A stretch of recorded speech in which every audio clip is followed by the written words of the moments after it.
parents and students. Welcome to a new school year. I'm so excited to have each of you in my classroom this year. I wanted to make this video to discuss with you differentiated techniques used in my classroom which offer your child a tailored education to meet his or her needs so that they can grow and succeed academically. According to Carol Ann Tomlinson, the differentiation guru, the idea of differentiating instruction is an approach to teaching that advocates active planning for and attention to student differences in classrooms in the context of high-quality curriculums. Thus, by using differentiated instruction, we are able to respond to the needs of all learners. Furthermore, if students are more interested in what they are learning and if the learning content is at his or her readiness level, then the child is most likely to be responsive and successful with the academic content being taught. Differentiated instruction uses many underlying principles which make the classroom successful. Those include setting up a welcoming and safe classroom setting by being respectful of differences, fair to each student, maintaining a safe environment that is growth and success oriented, and fostering collaborative instruction among students. We also want to ensure that the curriculum being taught is of the highest quality.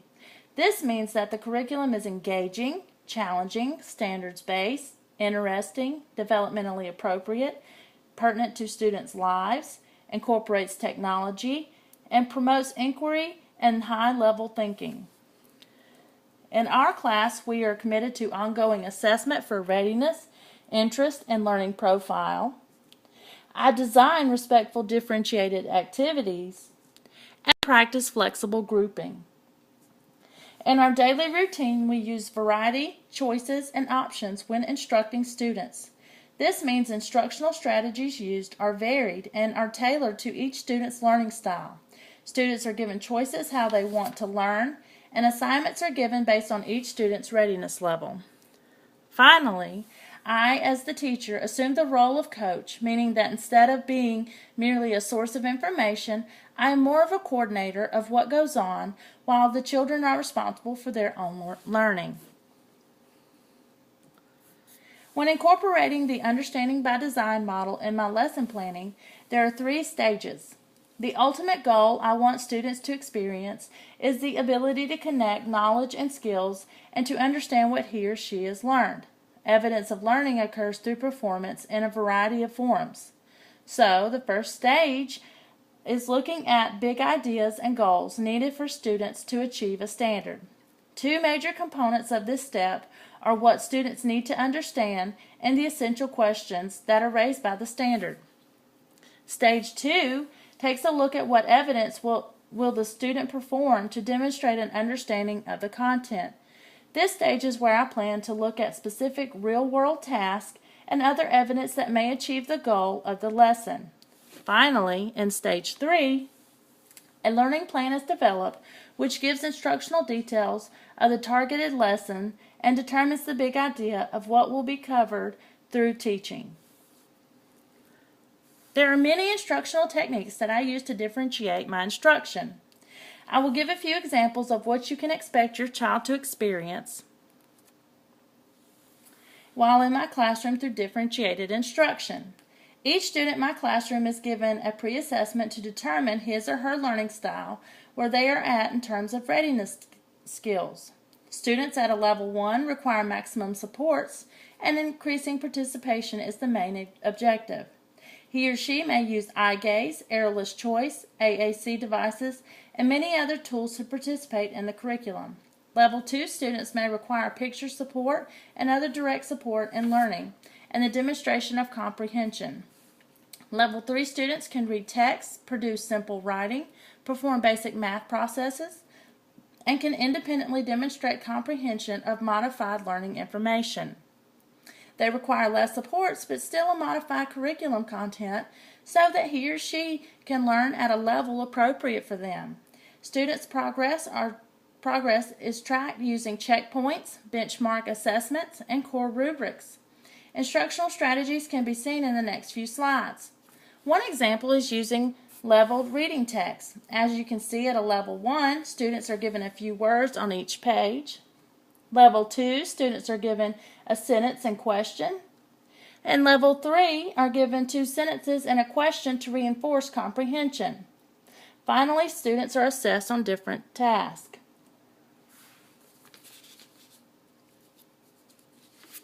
In a math lesson, students are also divided into levels based on readiness. Level 3 is intended for students who can write numbers and solve problems at a more independent level.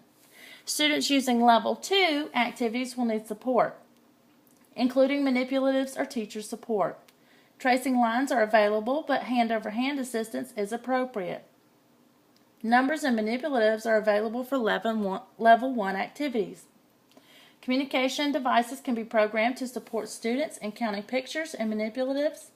Students may be given multiple choices or one errorless numbered choice. In this classroom, we offer an equal opportunity for learning and are fair to all students. We do this by ensuring each student is treated respectfully and with dignity, no matter his or her disability. We do this by teaching each other about our differences and how we are more alike than different. We do this by encouraging teamwork and collaboration among students and teachers. Grading practices in my classroom look very different compared to traditional classrooms.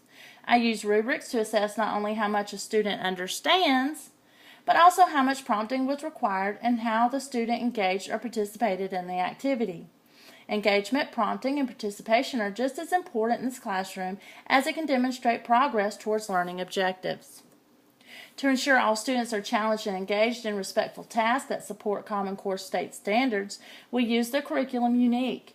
Using the unique curriculum and ongoing assessments through programs such as ABLES and Brigance, I'm able to gauge what each student has learned and which goals and tasks he or she is ready for next. This helps me, as the coach, to plan for instruction that is challenging for each child so that he or she can remain engaged in their learning. Furthermore, given that so many students are at different levels, all task design keep in mind readiness levels so that he or she can achieve. There are a variety of learning styles that are present in every classroom, and because no two students are alike, differentiated instruction helps students learn the same content, but not necessarily the same way. Examples of this would be if a student is a visual learner, we would use visual aids or word walls. If the student is an auditory learner, we would allow the student to work through a task verbally. If a student is a tactile learner, he or she may need an activity where they move around the room. There are so many learning styles and so many fun activities your child can experience so that he or she remains engaged in the learning all at the same time. There exists a lot of research that supports using differentiated instruction in the classroom. In one 3-year study, researchers looked at the application and effects of differentiated instruction in K through 12 classrooms and found that differentiated instruction consistently yielded positive results across several targeted groups. More importantly, students with mild and severe learning disabilities received more benefits from differentiated and intensive support, especially when the differentiation was delivered in small groups or with targeted instruction. In a related study, differentiated instruction showed that students with a wide range of abilities received an appropriate education in a general education classroom, whether they were gifted or had an intellectual disability. Since the passage of IDEA, students with disabilities are required to be educated with their non-disabled peers to the maximum extent possible. Using techniques offered through differentiated instruction, teachers and students are able to maximize those learning opportunities to make both successful and to help all students grow. That concludes this presentation.